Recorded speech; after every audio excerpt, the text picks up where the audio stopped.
Chip Carson is back. There he is. The boy who's not quite human. Chip, your right leg. Hello. Chip's headed for college. Hello. In the second installment of the Not Quite Human trilogy, Not Quite Human 2. But his etiquette programming isn't complete. Hi, my name's Chip. Do you want to go out with me? But when Chip finds someone who's just made for him, Your face is symmetrical. it's a robot romance with a bug in it. Without this, they're scrap metal, and they don't even know it. This is some sort of hostile program, specifically for destroying androids. I belong to them. There's nothing I can do about it. Jay Underwood and Alan Thicke are back for more adventure, more danger, and more laughs in Not Quite Human 2 from Walt Disney Home Video.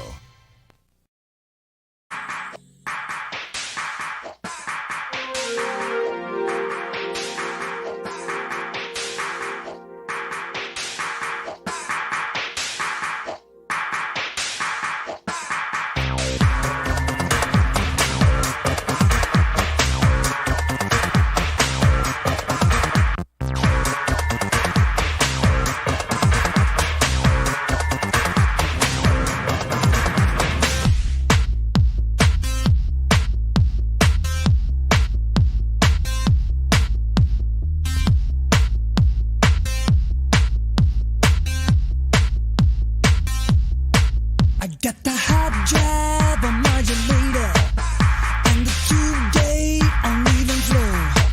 Inside the time space continuator, there's a flex mount that's set to go. This thing is vertical, retractable, reversible, submergible and Germany. And the mechanizing cross the divide, multiplying disk drive is Germany. It's Germany. Plug the main out into the AC. I've got the steam pre to heat it up. If there's a dropout inside the timepiece, in the jam scene, we'll lock it up. I've been building it, planning it, dreaming it, planning it, jamming it. And if I pull a switch and nothing hits, I'll do it all again. Right now, I give everything I've got. Journey up hill, low, down. I believe in everything you are. Journey up hill, take me.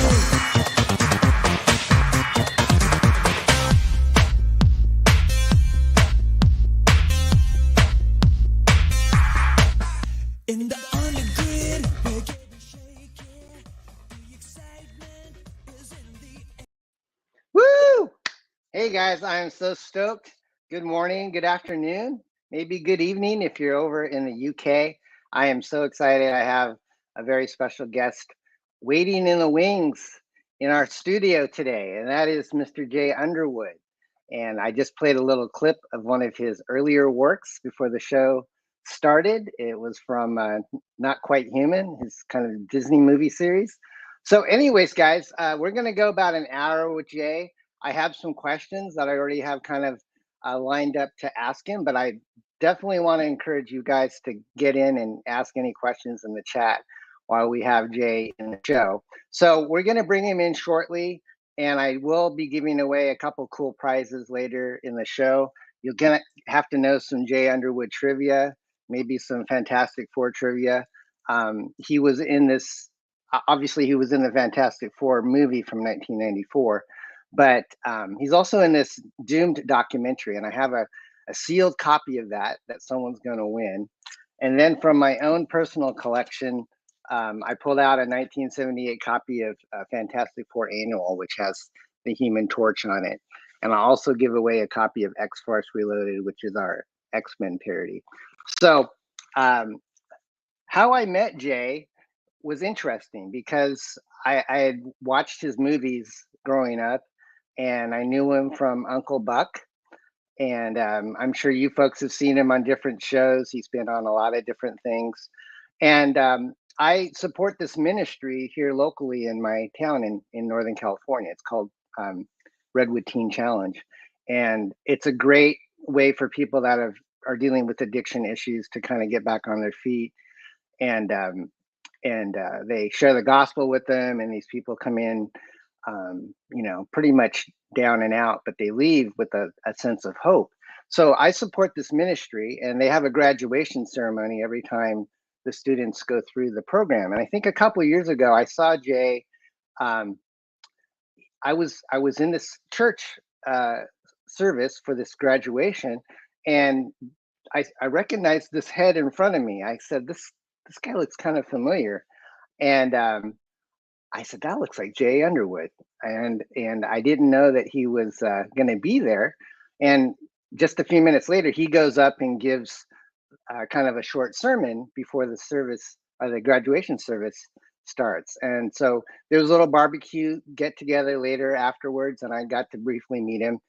He was there with his family. So Jay is not only a pastor or former, he's not only a pastor, but he's also a former actor, and I think he still might act. So he's a very unique guy, because you don't run into a lot of pastors in Hollywood. And I think we're going to talk about his vision and his ministry and his calling, as well as his Hollywood career. So I just ask everybody in the chat to please be respectful. Jay's he's not into controversy. He just wants to be out here and have a good time. I see we have quite a few people in the chat, at least a dozen people. I have to point out that D-Wag wins the chat so far. He says, you're in for a good time when Don makes an appearance, but I don't think it's a stretch to expect our star guest is going to totally set this show ablaze. Oh man, if there's a pun Oscar, D-Wag wins that. So good job, buddy. Yeah, so Jay was in he was the Human Torch in the Fantastic Four movie. We will play that trailer. It's fun. The movie is not out on DVD. It's not out on streaming. You can only watch it kind of like a bootleg version on YouTube. But there's a remastered version, which actually isn't too bad, that just came out. So let's go ahead and bring Jay in. Hey, Jay, good morning. Gang, what's happening? Good to be here. I'm good. Good to see you, sir. How are you? Thanks. I'm well. What's a typical Jay Underwood day like for you? A typical day starts off with a couple hours of pickleball. That has been my game of choice lately. So pickleball, and then usually I got to drive into Burbank where our church is at, and we actually got a pickleball group at church there, and so I do the pastorate full time right now. But like you said, Don, I'm always I'm open to other opportunities. Usually what it ends up being is there's a college out here called the Masters University, and my kids have gone there, and a friend of mine runs the film department.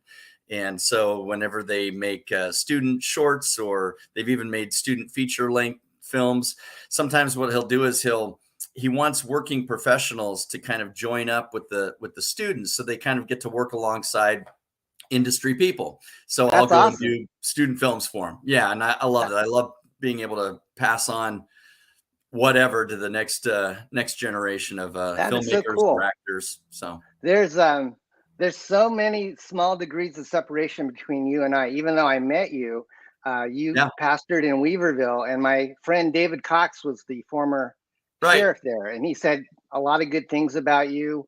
And another guy named David Crow, I think, knows you. That was my he was in a church group with me. But I put your bio in the YouTube video link, and so I kind of printed it out. It does say you are an avid pickleball player. I have never played that.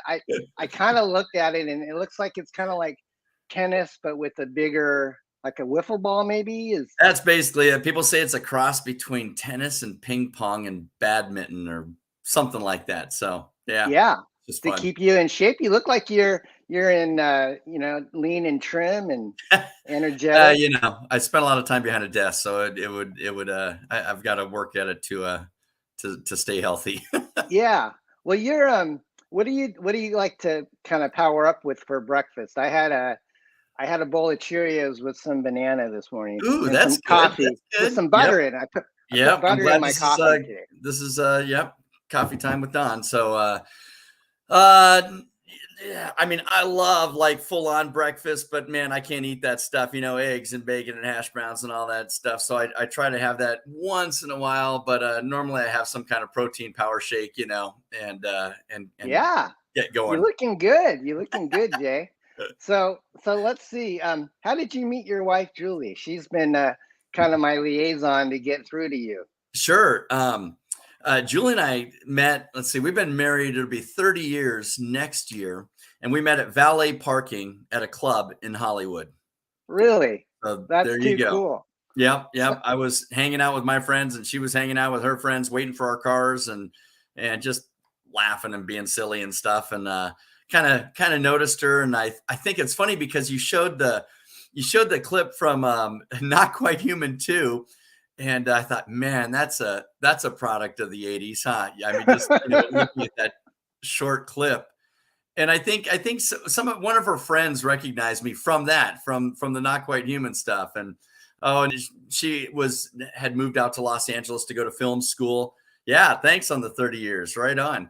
And so she was doing film school and then was just working in the industry and we just kind of hit it off and went for coffee and the rest, as they say, is history. It was kind of nice because she had been around the industry enough that she understood how it worked and just kind of the craziness of it, but yet she wasn't another actor. I think sometimes you put two actors together and that just oftentimes doesn't work. Yeah. So it was nice because she could deal with it and knew how it all worked, kind of thing, but yet she wasn't working in the acting realm. And so it, gave us something to talk about kind of thing at the end of the day. Yeah. And you have a large family with lots of animals, I hear. Yeah. Let's see. We've got 6 kids total. They range from 24 is our oldest on down to 9. And we've got chickens and dogs and cats and birds and, Did you have to downsize when you moved from Weaverville? You probably had like a ranch, right? Yeah. In Weaverville, we had about an acre. Here, actually, we ended up in this area of Los Angeles called the Santa Clarita Valley. And believe it or not, you can have acreage here. And where we live, there's a lot of horse properties. We don't have horses and stuff, but yeah, so we've got like 3/4 of an acre here. And so now we're able to bring all of our animals and whatnot. We're kind of in the process though of moving closer because my role at the church changed from being an adult ministry pastor to the full-time preaching pastor. And so we kind of have to try to get in a little closer. We're about a half an hour away right now and on the freeways kind of thing. So, yeah. So you became, were called into full-time ministry in 2003, correct? Yep. And my brother-in-law, Abe Cho, actually grew up in Burbank, and I think he met you at some, some Christian conventions maybe, or seminars. But if you saw him, you'd probably recognize him. But he kind of said he met you, and then lo and behold, here we are many years later. You're actually talking with us and the fans. So yeah, I gotta ask you. So how, we're sitting there at the Teen Challenge thing, and you said, you saw the back of my head. And I'm thinking, how'd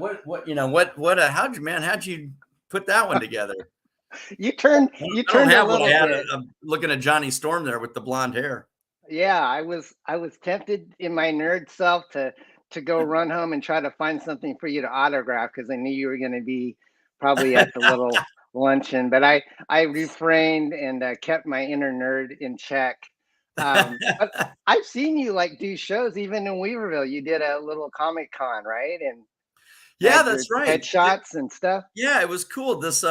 I was in Reading one day, and we were having lunch. I was having lunch with some friends, and right next door to the restaurant was a comic shop, and I hadn't been in there, and so they had a advertisement on in the store window for the first annual Sundial Bridge Comic-Con. And I went into the store and introduced myself and said, I did the Fantastic Four, the original one, the Roger Corman one. I said, I think that's so cool that you guys are having a Comic-Con. Can I be a part of it? And they're like, yeah, that would be great. And so we kind of kicked it off. And I think it's I don't know. I don't know if they had it. You know, you never know what happened with the COVID stuff, but they did it. I think I participated 3 years in a row, and it was How cool. It was cool. really neat that they, you know, had it going for the North State. Would you say, I mean, the copies of the movie of Fantastic Four that are circulating are, you know, they're bootlegs. But I mean, I think in the DVD you said in a roundabout way, it never being released, there actually probably more people saw it in its YouTube version and through bootleg copies than if it actually was distributed through theaters. Yeah, Is that? yeah. I'm convinced that our little movie has had a life that it probably wouldn't have had it actually come out. I think for what we were able to make it for money wise, which was like, you know, $1.5 million. No, it wasn't even that. I think it was like 1.2 or something like that million, which for Roger Corman was a pretty hefty budget for the kinds of things that he does. But for, you know, a Marvel, you know, comic movie is minuscule. And Right. so I think we did, you know, my own personal humble opinion is that we put out a pretty good product for what we had to work with. Oh, I And agree. I agree. yeah, I and watched so it I think again.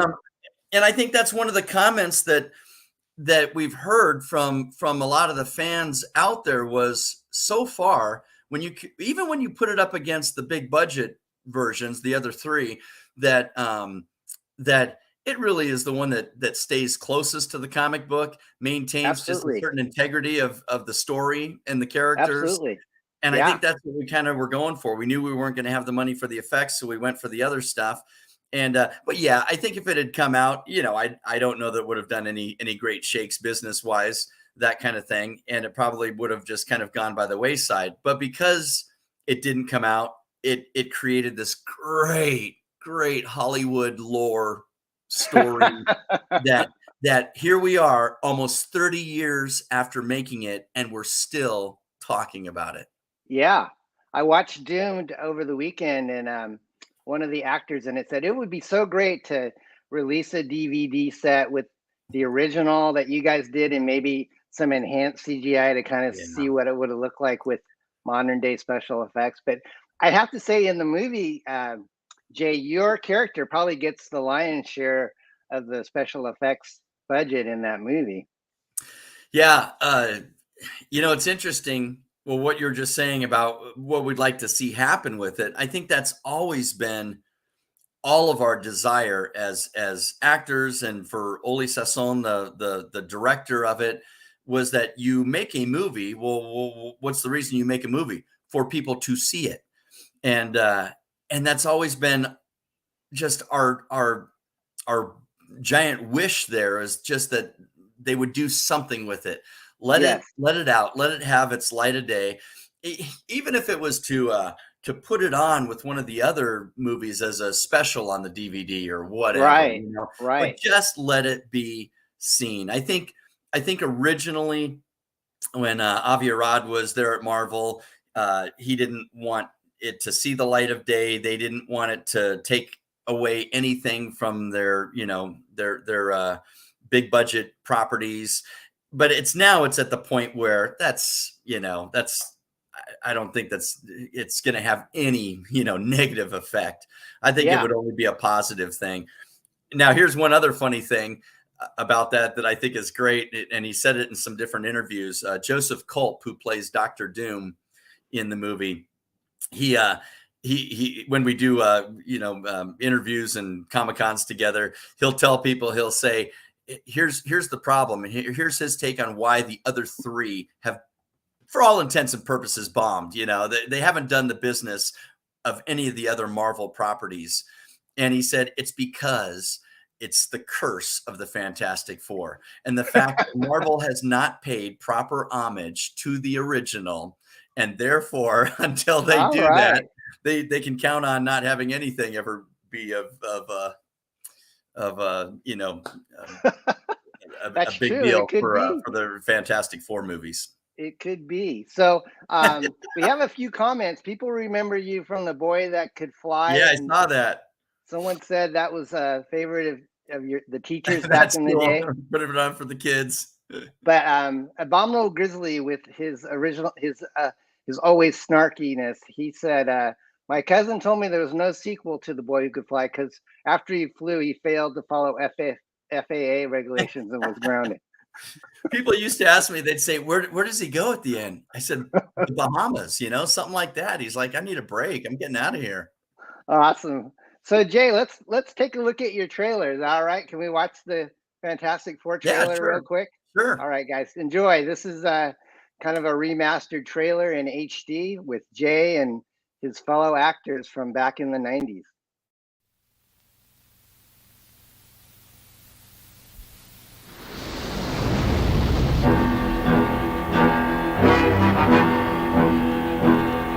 From the pages of the world's greatest comic book adventure, 4 heroes on a daring mission in space, but something went wrong. Genetically transformed, they become the most powerful superheroes of all time.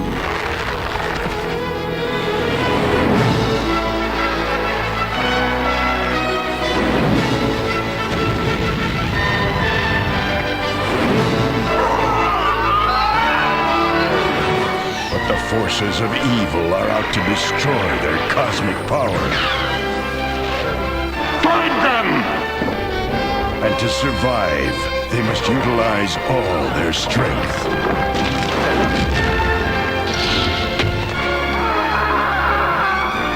To put an end to their arch nemesis. Doom, it's clobbering time.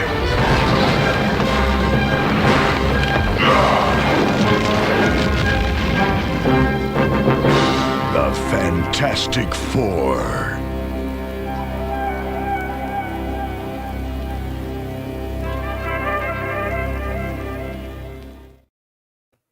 So cool, Jay. Can I hear you just say flame on? Just flame on! So let me ask you, one of the questions I had was, did you read comics as a kid, and were you familiar with Fantastic Four when you auditioned for it? I'll be honest here, and I hope you guys don't come down too hard on me. No, I was not a big comic guy. The comics I read as a kid, I read Mad Magazine, Cracked Magazine, and I think the Archie series. So that was like the extent of it. So of course, when my agent gets me this audition, he calls me up and he's all excited. He said, I got you an audition for the Fantastic Four. I'm like, yeah, that's a comic, right? And he's like, are you kidding me? Yes, it's a comic. You need to go down to the comic shop and, get a couple of copies and start boning up on this stuff. I said, okay. So I did just that, went to a, comic store and got some and then went in and did the audition. I mean, since then, of course, it's love the Fantastic Four. Yeah. What's not to love about them? Well, we'll cut you some slack. You got to start somewhere. A lot of your fellow actors also said they would go down to like Golden Apple and pick up, the old Lee and Kirby reprints and stuff. So, so I would take it, since you kind of got introduced to the Fantastic Four, have you been to many cons like San Diego Con or? We've done a bunch. We haven't done, let's see, I'm trying to think like the big ones. I haven't been down to San Diego. We did something through one of the ones in Orange County. We've gone across the country and done different things in different places.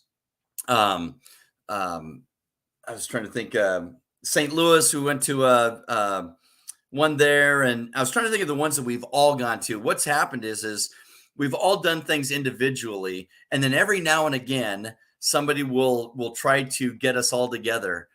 And the cool thing about it is we're all friends. I think out of any of the jobs that I have done as an actor, this is the one where we have all stayed the closest in touch. I mean, truly, we just enjoy each other.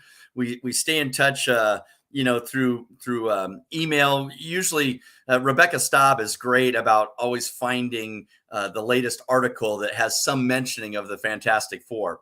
And I mean, it happens pretty frequently, whether it's something in a magazine or something in the Hollywood Reporter or Variety or whatever. And so, we trade those kinds of things. And then whenever we can get together, if it can work out to do a con together, then we do, Okay. So yeah, we've done stuff in Kansas City, and I was doing the Reading stuff and stuff in Los Angeles. And so I think they kind of now are getting a fewer and farther between, but no, they still happen. Do you have any funny, interesting, either comic book convention or appearance stories that you could share? That's a good question. I don't think I've had that question before. I'll come back to me on that one. Okay, no worries. I'm trying to think. I think some of the stuff. I think what was interesting was, and you see this in the movie Doomed, and I highly recommend the movie to anybody that wants more info. There it is because what happened there is over the years, the minute they pulled the plug on the movie, at that point, the comic book world knew of the movie. They knew we had made it, and that it was supposed to be released. And so from the moment they pulled the plug, there were people then that started asking the question, what happened to it? Where did it go? Why did the plug get pulled? And there were a number of different reporters, even with the LA Times and Los Angeles Magazine and some of the other comic magazines, that wanted to kind of try to figure out what happened. And so, we do these interviews and everybody's trying to put the pieces of the puzzle together. And so when we get to Doomed, it was made with friends of ours that were a part of the production. Mark Sykes, and he was the casting director and then worked for Roger Corman for a number of years. He's the one that produced it. He brought a friend of his on board, Marty Langford, to direct it. And basically, and what did we make it? I don't even know what the date was. It was probably, I don't know, 8 or 9 years ago, something like that. And so they wanted to take all of these different pieces of the puzzle and try to put it together and see if we could put the final piece in, and kind of have the definitive, here's what happened to the Fantastic Four movie. And I think they did a great job as filmmakers. I think it's highly entertaining, and it gives you some great, again, Hollywood lore, some backroom business deals and stuff, and kind of the seedy side of Hollywood as to why the movie didn't come out. So yeah. The other question I had, which actually was answered in Doom, is did you ever meet either Stan Lee or Jack Kirby? Yeah, Stan Lee came down to the set one day, and I think in the movie Doomed, Michael Bailey Smith, who played the Thing out of the costume, Ben Grimm, he tells a story. Yeah, Stan Lee showed up and brought donuts for everybody on the set. And I mean, you got to remember that back when we made it in '93 or whatever it was, Marvel comic book movies were not a proven commodity at that point. Sure. They had done the Batman stuff and had started the Batman stuff and Superman, but it wasn't that the studios were clamoring to make the next comic book movie. It was still like, well, yeah, these had some success, but we're not sure yet how much we really want to spend on these things. So, nobody had made the Fantastic Four yet. And I think here was finally this kind of first opportunity. And we actually had cameras rolling and we're actually shooting the thing. And so Stan Lee showed up. Of course, he tried to kind of distance himself from it later on. And right. In the movie Doomed, there's some clips of Stan being asked at a convention, what about the Roger Corman's Fantastic Four? Oh, well, that was never supposed to be made and it wasn't supposed to come out. And, and he's kind of like, I need to distance myself from this, kind of deal. That's all right. So, to be working on this film and I'd meet Stan Lee, comes down to the set, brings the donuts. That's too cool. So Marv, the Sin Killer, says, do you have any props from the movie, Jay? Man, I don't think I do. I try to always save something, from every production. Alex Hyde White, who played Mr. Fantastic, and I don't know how he scored this, but he ended up with one of the Thing, heads. and I think they had 2 or 3 of those. And I think he had some of the Doctor Doom stuff, or maybe Joseph Culp ended up with that. We didn't. They held on to, I think, the wardrobe just because they weren't kind of sure what was going to happen with all of this. So, man, no, I don't have any props. I got my script. I think that's about it. Jay, because it's Fantastic Four blue, I made all my banners the Royal Fantastic Four blue, it. just for you. Love because it. I'm a Giants fan, so I always have orange as my banner. But because you're from LA and you're part of the Fantastic Four, you got Dodger blue going on, and you're wearing blue today, so it's all. I'm telling you, it's all coordinated by God, I think, to work out this. That was the problem when I was up in the North State there with you, Don, because I had come from Los Angeles, so it was a Dodger blue thing, and man, they don't like the Dodgers up there, do they? No, not so much. So let's see. Do we have another question here? One of the things I was sharing with you, I started to mention, was about like the cons, the Comic Cons and stuff. Was what was interesting was we started doing those even before the movie came out. And so when the movie was done, and I think they had planned like for a January release date, and they were going to premiere it at the Mall of America in Minnesota, and had some charity tie-ins for Ronald McDonald House, et cetera, et cetera. And like I said, the comic world knew that we were making it, had made it. There was a magazine at the time called Film Threat magazine that came out, and he spent like a week on the set with us and put us on the cover, and so we were getting invites to do cons, and so we'd show up to the cons and promote the thing, and everybody's kind of excited, and then it just gone, disappeared. Nice. Oh, I'm sorry. I'm sure it's like just a gut punch when you put in all this work and then it never gets released, and you're hoping that it'll be kind of the thing to skyrocket you to the next, bigger project. And that was part of it too. You're absolutely right, because there's the part now where all of us just would love for it to just see some light of day, right? Just because you put in blood, sweat, and tears, and we truly did.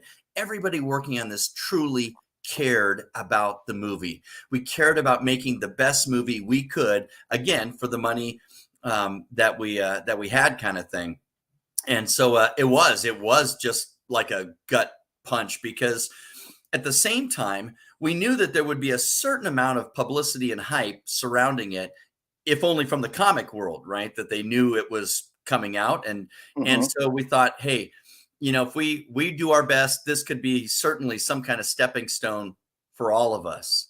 And so we very much viewed it that way. So yeah, I think here's another story from being at one of the cons.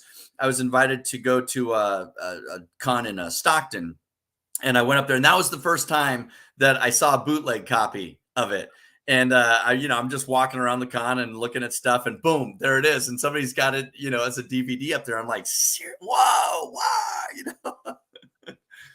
And Oli Sasson, the filmmaker, has a great story in the movie at Doomed about that, because he had, when they basically got to the point where they locked him out of the editing room, kind of thing, he had a like a 3/4 inch copy, and it hadn't been like, color corrected, and they hadn't done some of the finalized things. I think there were still a couple of shots missing that he wanted to get for it, and this, that, and the other. So he takes it down to a lab to have some copies made. And he said, I'm sure that's what got it out there, because he said, I pictured some guy, 2 a.m. running the copies off, and he's looking at this going, this is the Fantastic Four, and probably makes a copy for himself and a few buddies. And next thing you know, it's out there. It's up and running. It's out there. Yeah. I have to ask you, Jay, when you, you're not a natural blonde, but in the movie as Johnny, you had to dye your hair blonde. Did you notice people treating you differently as a blonde since, after you? No, I didn't notice them treating me any differently. That was kind of a 9 yards though, because I back then I had hair, and so that was obviously going to be a prerequisite that I would go and get it dyed blonde. So I did, And I went to the place that I would get my hair cut and stuff, and told him what I was doing. And the guy doing my hair said, yeah, let's do it. So, he puts whatever peroxide or whatever it was, in my hair. And I'm sitting there, and man, all of a sudden it's starting to, my head's getting hot, and then it's starting to burn. And I'm like, is it supposed to feel this way? And he goes, well, everybody kind of reacts differently, and I'm trying to take it as much as I can. And it was like, there's that scene with Spike Lee and Malcolm X, I think it was, where same thing, he's dyeing his hair and it starts burning his head, and he's got to get it out. So I'm like, okay, time to get it out. So we get over there to the sink, and he washes it all out, and we look in the mirror, and it's orange. It's not even close to being done yet. and I've got these blisters that are showing up on my head. And he's like, okay, so we're just going to have to like highlight the whole thing, and it's just going to take a little more time. And finally we got it. So awesome. It was kind of fun. We have a lot of people asking questions, Jay. And this, I feel like, is an ordained message from Shelly, because Shelly she's the wife of a Christian comic book artist down in Southern California. And unfortunately, Shelly was diagnosed with breast cancer, and it's her birthday, I think, this week or even today. And she has to have a major surgery for her to get rid of the cancer. So she's actually watching our show in the hospital waiting for surgery. So can we pray for her? I just felt led to pray for her. So let's do that. All right. Lord, thank you for this time that we could just be here with Jay, Lord, and all the fans that are out there that are just having a good time listening to Jay. But Lord, we know that this world is much more bigger than just comics and stuff. But we're here just to lift up Shelly and those doctors that are going to be operating on her. And I just pray that you would just make her just get through this with flying colors, be with her family as they're, anxious, I'm sure, about this. And I just pray for a supernatural healing for her body, and that she would just not have to worry about this anymore. And Lord, I just pray what Don just prayed, that you'll just help her to get through it, that all will go well, give good wisdom to the doctors and the nurses and the people taking care of her, and that, Lord, you'll just encourage her heart. I just pray that she and her family both just will have an uplifted heart in facing this task, and we'll come out of it great and just have a good report. And we just pray this all in your son's name. Amen. Amen. Thank you. Thanks, Jay. Shelly, thank you so much for tuning in. It means a lot to sure that you're on here. We have another question, since you're, both an actor and a pastor. Someone says, Jay, what do you suggest for creators who are trying to create media with a scriptural basis to break through and be seen in a heavily secularized entertainment industry, such as comics? Wow, that's a good question. It's something that, here's what I would say. I would say, first of all, for even faith-based material, it might not be, uniquely Christian, say, but faith-based kinds of stuff, the door has been opened wide in many ways. The Kendrick brothers, Christian filmmaking brothers, have been hugely instrumental in doing that with things like Flywheel and Facing the Giants and Courageous and some of the other movies that they've made, because they showed Hollywood that actually there's money to be made in faith-based or even Christian filmmaking. And so then a lot of the studios started to take notice and even developed faith-based arms of their companies. I think Sony has a faith-based arms, and Fox Faith and things like that. So, yay, Shelly. And so, so that's the plus side, is that now there's a lot more willingness and desire for companies to make faith-based or Christian entertainment. So there's a lot more opportunities. And of course, with streaming, the way it is, the streaming platforms, a lot more things can get made and do get made. And so that's a blessing.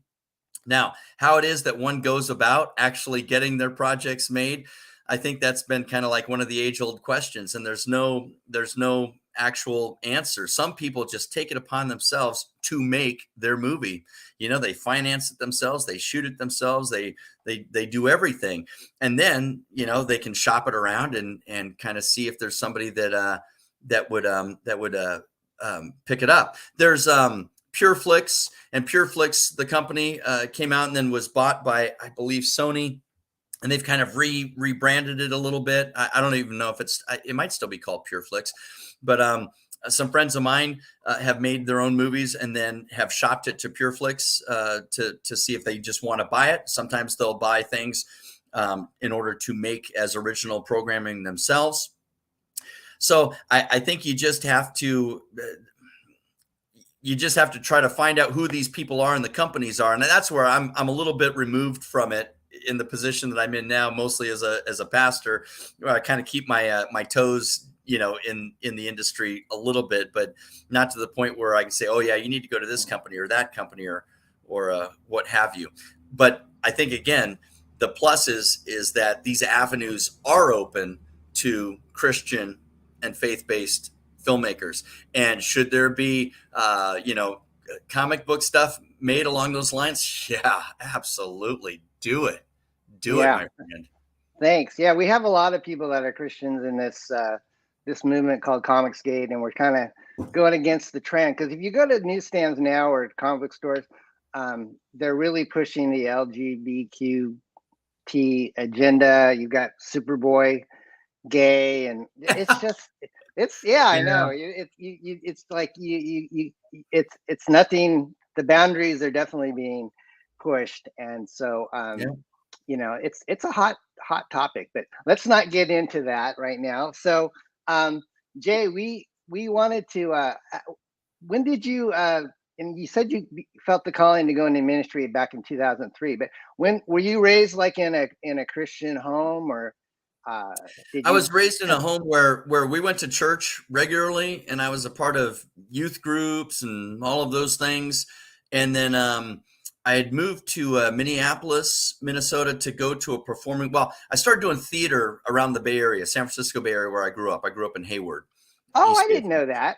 Yep. Are you a Giants fan or a Dodgers? No, actually, I was an A's fan. So I was, because I was East Bay. So we were, A's fans. I didn't know that. I thought you were a Southern California. Yeah, no, Bay Area first, and then so I was doing theater all around the Bay Area, and I was taking classes and performing at a place called the American Conservatory Theater in San Francisco. And then I got hooked up with a school in Minneapolis called the Children's Theater Company of Minneapolis.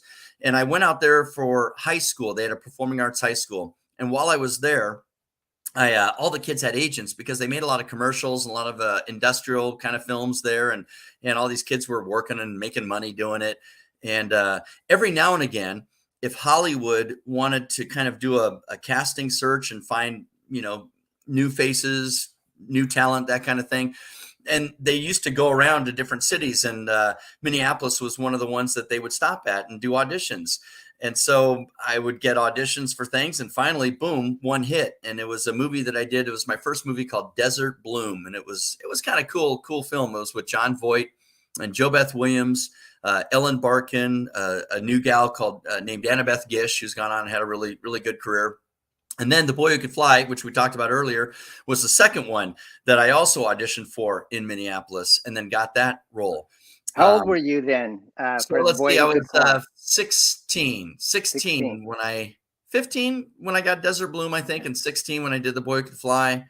And so I had one more year of high school. I went back and did one more year of high school, graduated, and then moved out to Los Angeles to continue to pursue the industry. At that time, then I was as far away from God as I've ever been, kind of thing. And I think looking back, realized that even though I had this kind of church background upbringing, it was just stuff that was more in my head, not so much in my heart. And it took a number of years. It took another 20 years, I think, until until the Lord just got hold of my heart and saved me. And then that was interesting too, from that point on, to see how things changed career wise, because I didn't go immediately into the ministry, but the kinds of jobs and roles that I wanted to take started changing dramatically. Yeah. And so I realized, there were things that I didn't want to do. I didn't want to be a part of, and other things that I would much rather do. And at some point too, then it started kind of narrowing down my, the roles that I was getting. And, and I thought, because I started saying no to more and more things that just weren't things that I wanted to be a part of.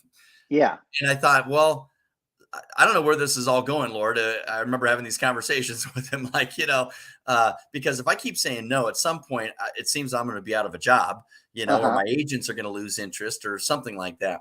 And then at some point in that process, I realized, no, he just had a totally different deal for me, which was to go into ministry full time.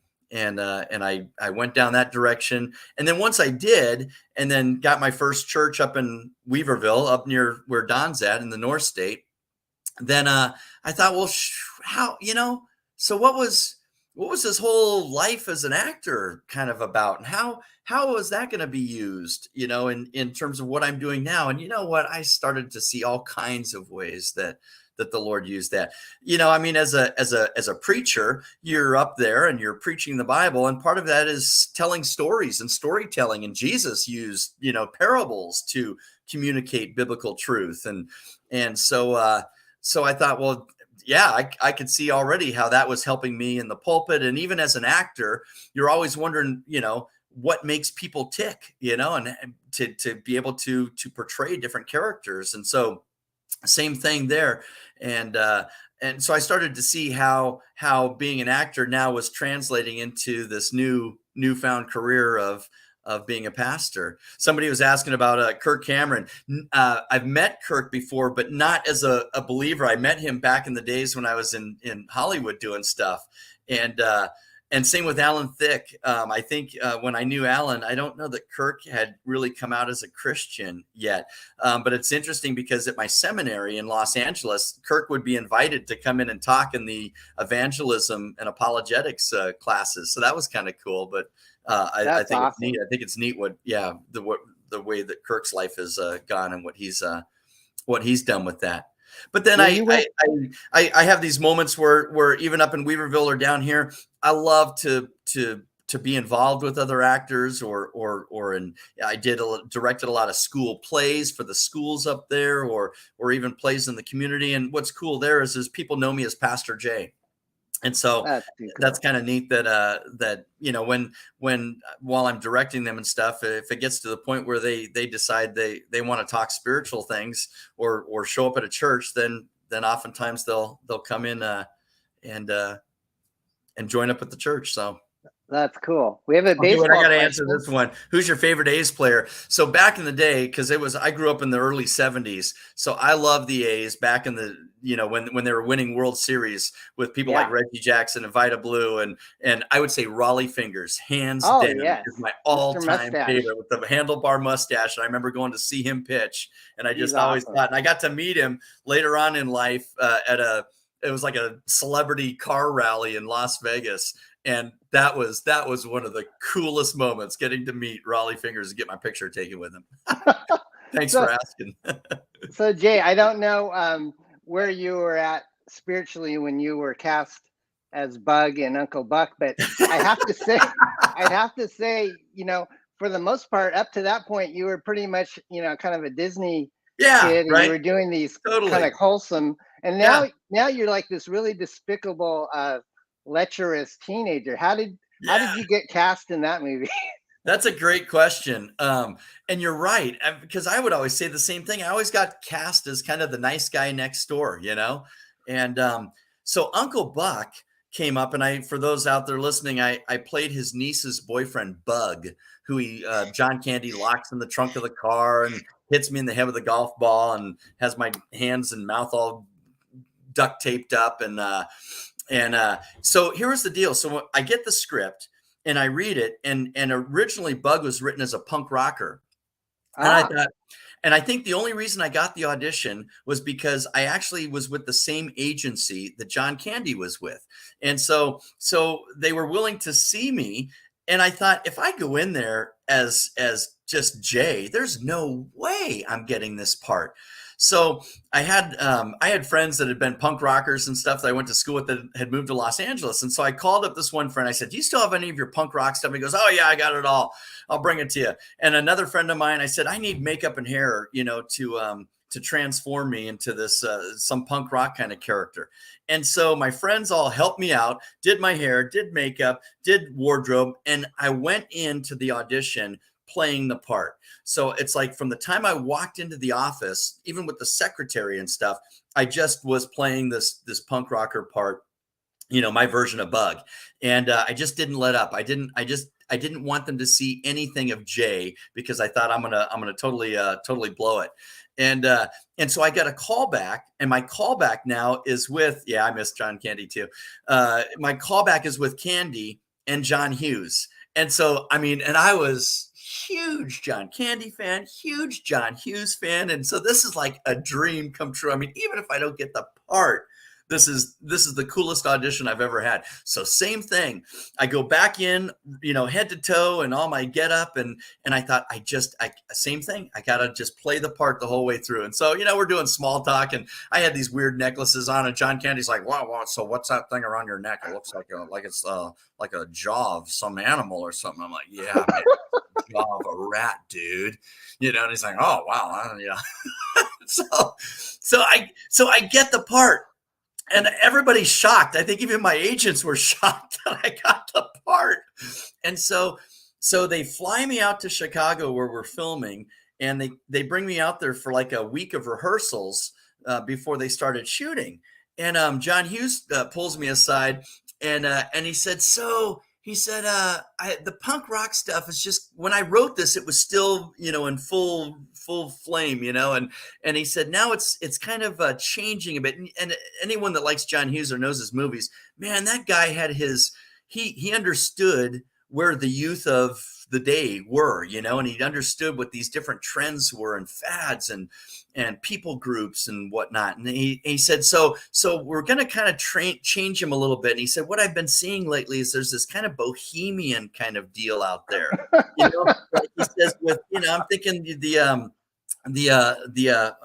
French hat, the beret, beret. Like that's even right. like a suit jacket with like patches on the things, and like rolled up pants and boots and just kind of the turtlenecks. It's and I was like, oh, okay, cool, yeah, I'm fine with that. So we kind of came up with the way Bug ended up being in the movie. Jay, did you ever from either The Boy Who Could Fly or any of your other things, including Uncle Buck, were you ever in like a Tiger Beat magazine or anything like that? Yeah, when that started, a little bit with Desert Bloom, but when The Boy Who Could Fly came out, then we hit all those magazines, Bop, Teen Beat, Tiger Beat, all of that stuff. It was the most bizarre thing. It really was. It was just kind of strange. Did you get all the young girls fan letters? And we at some point somebody said to me, you should have a fan club. I'm like, fan club? Why? I don't think anybody's writing me letters or anything. It's funny because people will still even nowadays, every once in a while, I'll get a letter. They'll go online and figure out where I'm pastor at whatever church, and I'll get a letter or request for an autograph or something like that. I love it. It's great. It's great fun. That's awesome. What do your kids think of your work, your film work? I don't think they think a lot of it. I like at times I'm like the Not Quite Human. I'm like, hey, you guys want to watch Dad's old movies like Not Quite Human? No. I'm like, what do you mean you don't want to watch Uncle Buck? No. It's like they whine and cry and roll their eyes if I, suggest that maybe you want to watch some of my old movies. That's we got no fans here, no fans in the house. No respect, like Rodney Dangerfield. Man, none. Hey Jay, this is almost the end of the show, so we're gonna do a little quiz. All right. You've been so gracious. I could speak another hour with you. It's fun. I love talking about all these things. All right, so we're going to do our quacky quiz, and so I have a little intro that I do for that. So just a second, here we go.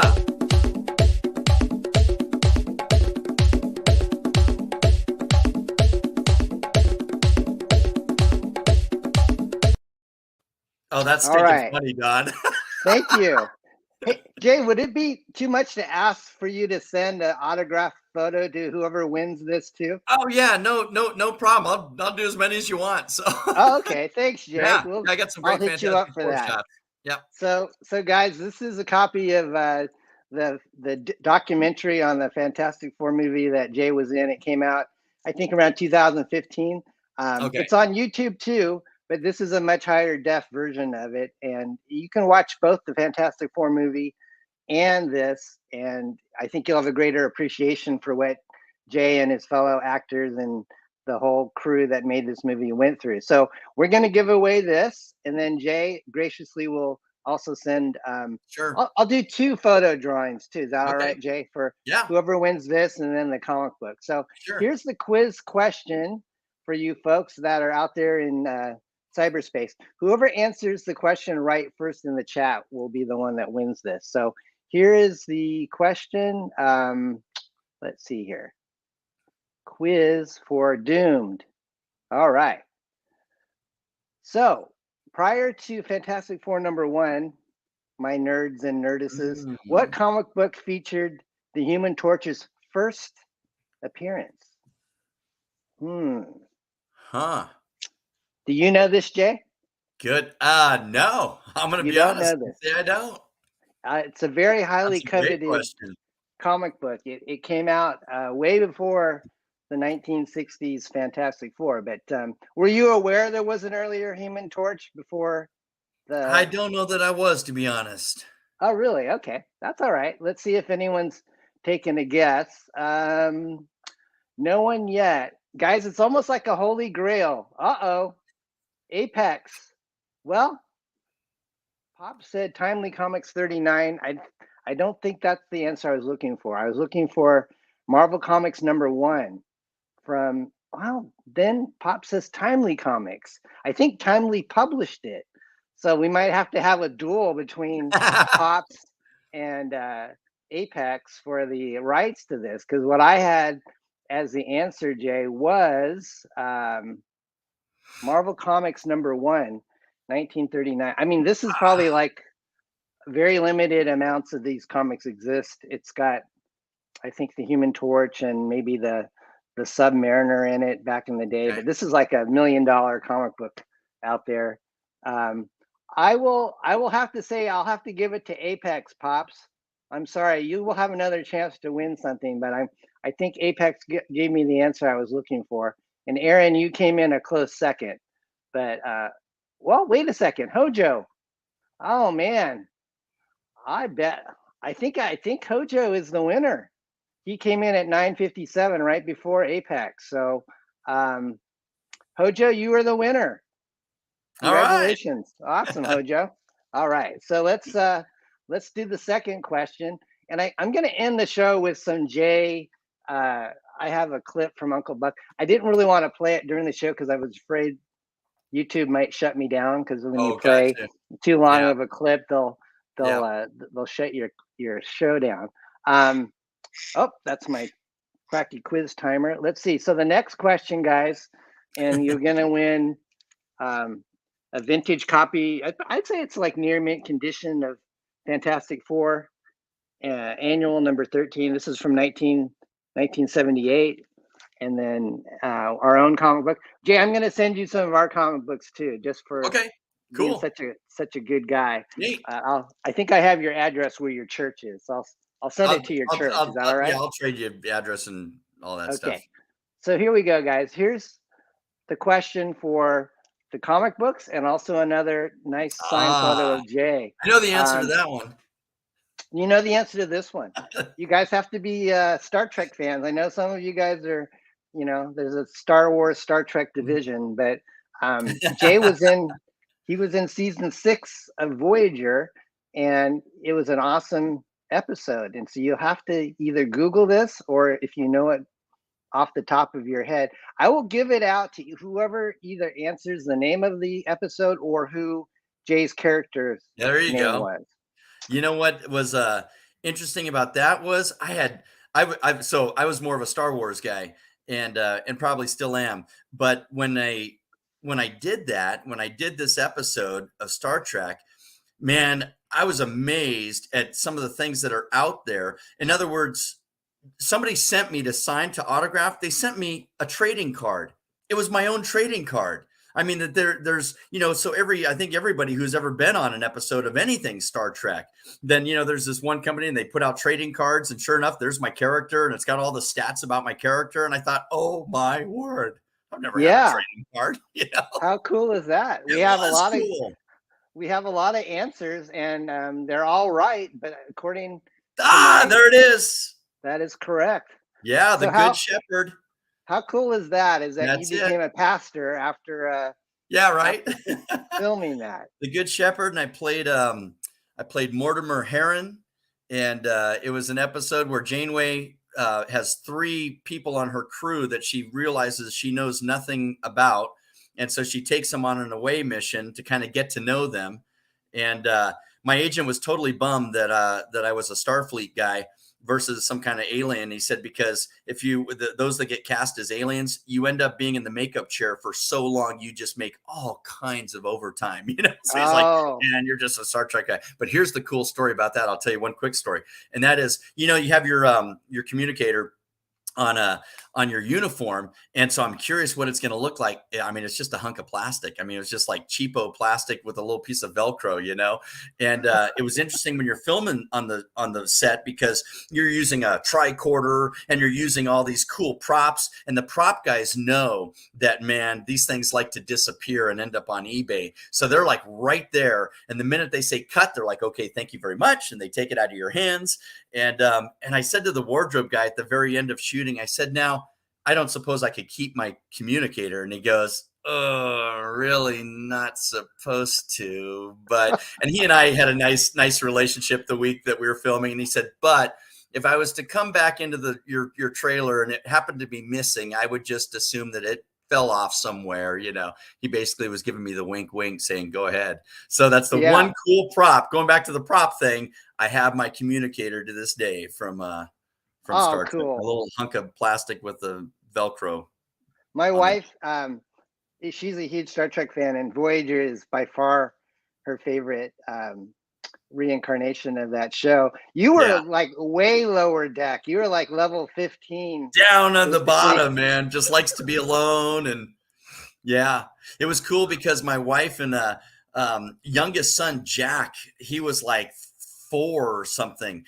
And my first son, and so she got to bring him down to the set, and they were so cool, and took him around and showed him their creature shop, and then he got to sit in the captain's chair and pretend that like he was flying the ship. He thought that was pretty cool. That is too cool, buddy. Yeah, you did a great job acting on that. I almost said to my wife after I watched it, I said, none of the crew members from that episode ever were on a future episode, but I thought that would have been so cool to incorporate at least one of you guys in another one. Man, I would have loved it. I remember auditioning for, I forget which, the one that Will Wheaton was on. I remember auditioning for that character. I thought that would have been cool. That would have been cool to have been a regular series regular on any of the Star Treks. Would you have been Wesley Crusher, or did that's the character really? I auditioned for. Yeah, he and I were kind of contemporaries. We auditioned for a lot of the same things. Yeah, how fun. Back in the day. Hey Jay, you've been a great guest. I will email you with the addresses for the headshots. I did want to also just say, is there anything that you would like to say in parting with for the fans out there? Flame on. Thank you, Jay. You're so awesome, guys. We are. This was great. I had a blast. I had a blast. Great. Thanks for all the comments, folks. All the neat comments and questions and things. Thank you, Jay. Maybe one of these days we'll do a Fantastic Four watch party with you. That would be fun. Right on. We could do that. Maybe we could get maybe we could get some of the other cast members together and we could do a multi. Oh man. I would love that. I think you could air it on YouTube because I don't think anyone's really claiming the rights to it anymore. So right. I'm not sure. But God bless you, my friend. It's been a great time. It flew by quickly. I'm gonna let you choose, Jay. Do you want me to on the outro, which you and I aren't going to be on the screen for, should I play a montage of you to some new wave music running to Not Quite Human, or play a clip from Uncle Buck? Yeah, do the Uncle Buck, sure. Uncle Buck. All right. So guys, we're gonna say see how long it adios. lasts until YouTube brings the hammer down. I will play some of your clips, comments as we say goodbye. Next week, I will have on my friend Bill Mouse with his daughter Cat Mouse, and Tom from Committed Comics. Same time, Wednesday at 9 a.m. Pacific, noon Eastern. Jay, God bless you. Thank you again God bless for your all time. of you. I had a great time being with y'all. Okay, so we're gonna go ahead and play a little Uncle Buck, and hopefully YouTube won't shut us down. I might end it a little bit early because it's a 2-minute clip, so we'll just try to get Jay in there. So let me take off this comment right here, the last words. Jay, thank you again. Everybody, have a great day. Yeah. God bless you.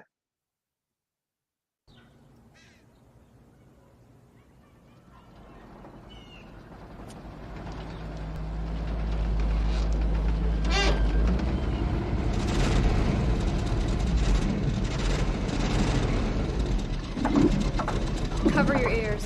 What? Just do it.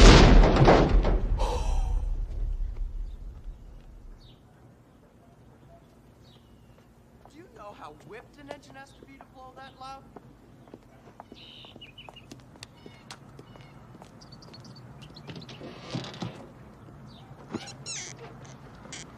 Call me. You ever hear of a tune-up? You ever hear of a ritual killing? I don't get it. You know, on her face in public like that again, and you'll be one.